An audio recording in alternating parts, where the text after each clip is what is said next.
días, jóvenes estudiantes. En esta oportunidad, dentro del curso de Desarrollo Personal, Ciudadanía y Cívica, vamos a desarrollar el tema concerniente a los poderes del Estado, pero específicamente al poder legislativo. ¿Está bien? Tengan mucha atención los del nivel 4. Bien, a ver, vamos a partir que nuestro Estado peruano es la máxima organización jurídica de un país. Este Estado peruano se encuentra constituido por 4 elementos fundamentales, ¿no? Que es la nación, que es específicamente el territorio, la organización jurídica y la soberanía. Cuando determinamos la organización jurídica, vamos a tomar en cuenta a los poderes del Estado. Dentro de los poderes del Estado, estos poderes son 3 y se van a dividir bajo el principio de la separación de poderes. ¿Qué nos quiere decir esto, profesor? Nos quiere decir que estos 3 poderes del Estado van a tener igual jerarquía. Si tú te das o miras acá, estos 3 poderes tienen igual participación en el Estado. Ningún poder se puede encontrar por encima de los otros poderes. Y esto hace mención específicamente entonces a la separación de poderes. Entonces, vamos a iniciar nuestra clase ya con el tema concerniente al poder legislativo. Vamos a tomar en cuenta a quién representa el poder legislativo. Ustedes van a poder determinar que el poder legislativo está conformado por los congresistas. Ahora último se han elegido a los nuevos congresistas, a los 130 nuevos congresistas dentro de nuestro país. Y estos 130 congresistas representan a la nación, representan al pueblo, representan a las personas, ¿no es cierto? ¿Y cuál es su función principal? Elaborar, crear, derogar y modificar las leyes. Tengan en cuenta esto. Entonces, el día de hoy hablamos sobre el poder legislativo. Tengamos los primeros criterios. Entonces, dentro de las características de nuestro Congreso de la República, vamos a determinar entonces que el poder legislativo reside en el Congreso, específicamente en los 130 congresistas que han sido elegidos último por las famosas elecciones extraordinarias que hubo en nuestro país en el mes de enero. ¿Y por qué hubo unas elecciones extraordinarias? Porque el presidente de la República disolvió el Congreso. Es factible que el presidente de la República pueda disolver el Congreso.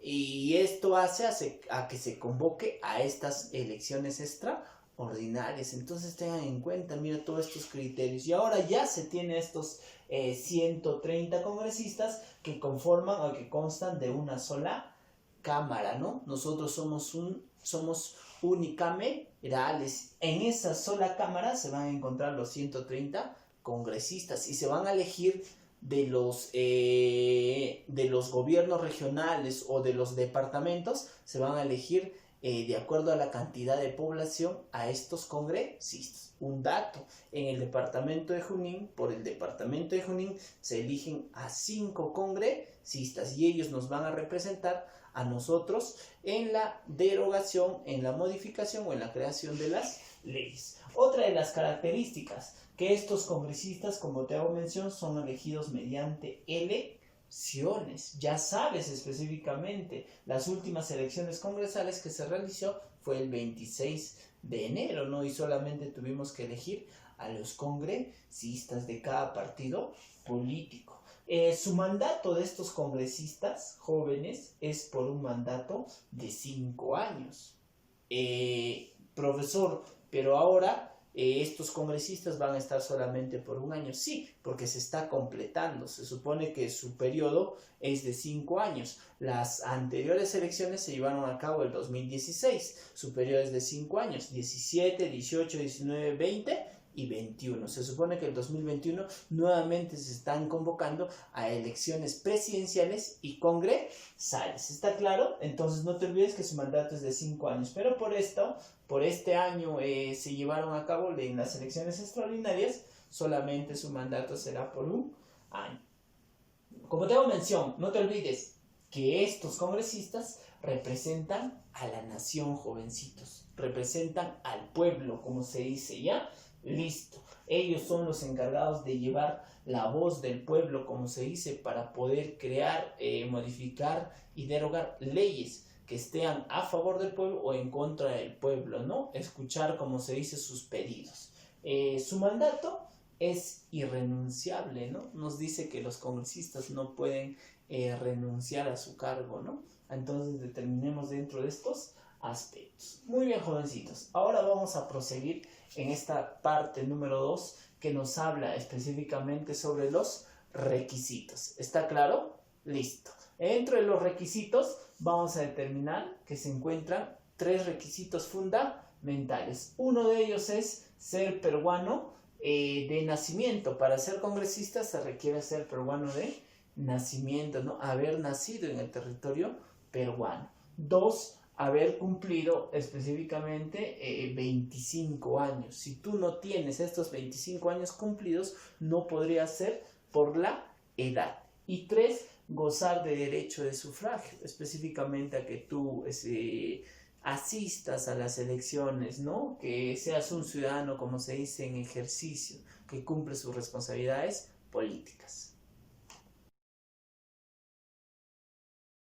Bien, ahora ya habiendo visto los requisitos que se requiere para ser congresistas, ustedes ahora lo que tienen que determinar cuáles son los atributos del Congreso o del Poder Legislativo, jovencitos. A ver, dentro de estos atributos del Congreso, uno de los principales es dar leyes y resoluciones legislativas. El Congreso se encarga de dar leyes para todo nuestro territorio, para toda la nación.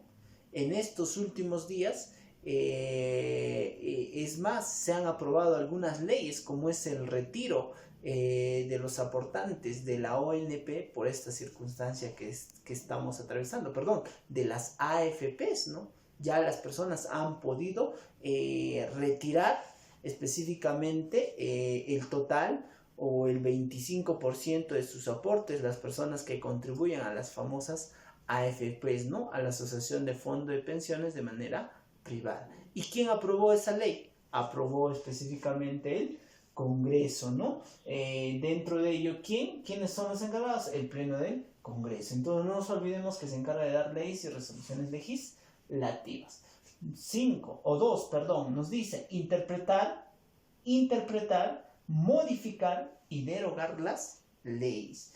Quienes se encargan de modificar una ley es el Congreso. Quien se encarga de derogar, eliminar una ley es el Congreso. Quien se encarga de interpretar qué es lo que dice esta ley y tiene que ser de repente cambiada o modificada o seguir ahí es el Congreso. Entonces presten atención. Igual, 3, aprobar los tratados de conforme a la Constitución Política del Perú, ¿no? Hay un sinnúmero de tratados que nosotros podemos tener con los otros países y nosotros vamos a aprobar de acuerdo a la Constitución Política. Igual manera, es el encargado de aprobar los empréstitos. Cuando nosotros requiramos o quisiésemos dinero de otros países, el Congreso es el encargado de aprobar ello, ¿no? ¿Qué más nos dice? Aprobar el presupuesto y la cuenta general de la República. ¿Cuánto dinero se va a gastar en un año, ¿no? Una vez que el presidente de la República haya elaborado la cuenta general del Congreso, la cuenta general de la República, lo tiene que enviar al Congreso para que el Congreso pueda aprobar el presupuesto de la cuenta general de la República, ¿no? ¿Y en qué se gasta esto? Se gasta, qué sé yo, en hospitales, en carreteras, en el pago a las personas que trabajan en el Estado, etcétera, etcétera, etcétera, ¿no? Entonces tengan en cuenta. ¿Qué más? Aprobar el derecho de amnistía, ¿no? Este es un perdón que va a ser concedido por el Congreso, ¿no? Que ya más detallado se va a determinar. Pero tengan en cuenta que quien otorga perdón específicamente podría ser a las personas que se encuentren en las cárceles, ¿no? Es el Congreso, pero a esto se le llama la amnistía. ¿Ya? Listo. Aprobar la demarcación territorial es otro atributo del Congreso y autorizar al presidente a salir fuera de país. El presidente de la República no puede salir así por así a otro país, sino que tiene que pedir permiso ¿a quién? Al Congreso de la República. Son algunos de los atributos más específicos del Congreso. Sigamos. Organización del Congreso. Ahora lo que vamos a ver específicamente ya es la estructura del Congreso, cómo se encuentra constituido, ¿no? Dentro de esta estructura constitucional, el Congreso se va a basar bajo su reglamento interno, su reglamento congresal, ¿no? Dentro de ello, ¿cómo va a estar constituido? Vamos por acá. En primer lugar, vamos a tener el Pleno del Congreso. ¿Qué es el Pleno del Congreso? Nos dice, es la máxima instancia de deliberación y decisión de los 130 congresistas. Cuando llega una ley al Pleno del Congreso, sí o sí, de acuerdo a las votaciones, específicamente ya se transforma en ley, ¿no? ¿Está claro? Listo, ahorita están en debates dos leyes que se pueden generalizar. Uno es que se les devuelva todos los aportes específicamente a los aportantes de las ONPs y de igual manera que se levante la inmunidad parlamentaria, ¿no? Por lo cual los congresistas no podían ser tocados, como se dice, los congresistas eran blindados. Solamente se está esperando a que llegue a este Pleno del Congreso para que se pueda determinar como una ley. Seguimos.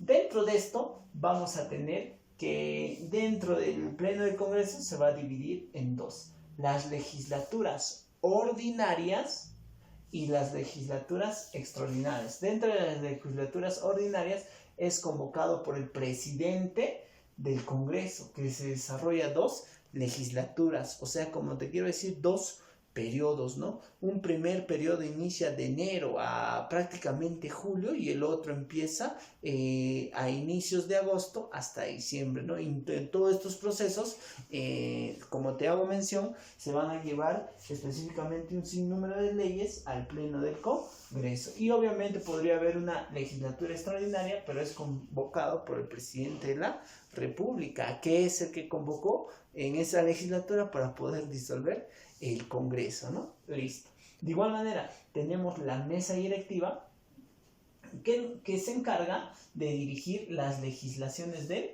Congreso, ¿no? Son los encargados de tomar el podio, ¿no? Los que se van a encargar de organizar todo esto. El Consejo Directivo, sus funciones es elaborar la agenda de las legislaturas ordinarias. ¿De qué temas se van a tratar? Como te hice mención, son estas que van a ingresar en debate ahora, ¿no? En el Pleno del Congreso. Listo. Después de haber visto estas clasificaciones dentro del Pleno del Congreso, vamos a tomar en cuenta ya las comisiones del Congreso. Dentro de las comisiones del Congreso tenemos a la comisión investigadora. Es aquella que se va a encargar, como su mismo nombre dice, de investigar un determinado caso, ¿no? Esta comisión va a investigar de repente algo que haya realizado alguno de los congresistas. Estos se encargan de investigar, ¿no? Como son la comisión investigadora sobre casos de corrupción dentro del ámbito congresal, ¿no? E inclusive la comisión investigadora sobre el presidente y todo ello, que crean sus comisiones. De igual manera tenemos acá en el aspecto B lo que se determina la comisión especial. Son encargados para los fines ceremoniales y protocolares, ¿no? Bueno, esto ya es para los protocolos, cómo es que se debe de estructurar el Congreso y todo ello. Tenemos la comisión ordinaria, muy importante esto, porque son grupos de trabajos especializados en estudiar los proyectos de ley. Ellos son los que estudian los proyectos de ley y ellos le dan el visto bueno para que pueda pasar al Pleno del Congreso. Ahorita dentro de esta comisión ordinaria se encuentra la comisión de economía del Congreso, quien ha aprobado bajo mayoría a que pase al Pleno del Congreso la devolución de los ex aportantes de la ONP. De igual manera, hay una comisión constitucional sobre que también ya se aprobó acerca de la famosa inmunidad parlamentaria. Si te das cuenta, ellos analizan esta comisión ordinaria, estudian los proyectos de ley y ahora va a pasar ¿a dónde? A la máxima instancia, que sería el pleno del Congreso. Los congresistas tendrán que votar y ahí se dará cuenta los votos a favor, los votos en contra y las abstenciones, ¿no? Y ahí se determina si la mayoría vota a favor de que se elimine la inmunidad parlamentaria, ya se transformará en una ley y se tendrá que modificar la constitución política. ¿Ves? Mira qué interesante. Y de igual manera, la comisión permanente lo conforma el 25% del Congreso. Un datito, cuando se disolvió el Congreso, no te olvides que solamente quienes se iban a quedar eran estas personas, la comisión permanente, un promedio de 28 congresistas aproximadamente que se quedaron dentro de esta comisión permanente para poder determinar algunos casos. Los demás congresistas se tuvieron que ir a su casa, como se dice, porque fue disuelto nuestro Congreso, ¿no? Listo, ya por los hechos de corrupción que se determinaron. Vamos, actividad en el aula. Es el órgano representativo de la nación encargado de realizar función legislativa y de control y del control político, el Congreso de la República. Vamos, atención.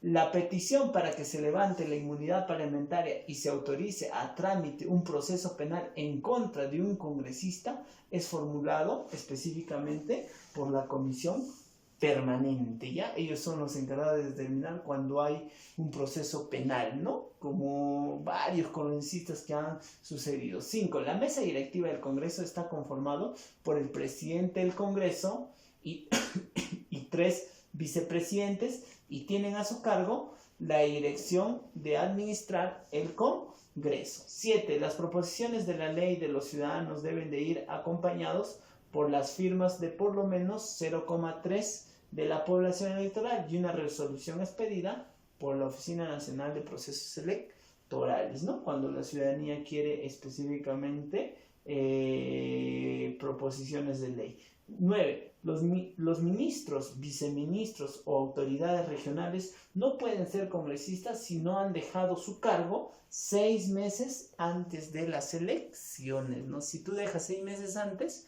recién podrías postular al cargo de congresistas. Muy bien, ahora vengan por acá, nos vamos a la actividad, jovencitos, de manera inmediata y para poder acabar. Número 1, resuelve la actividad de extensión que lo tienes en tu módulo.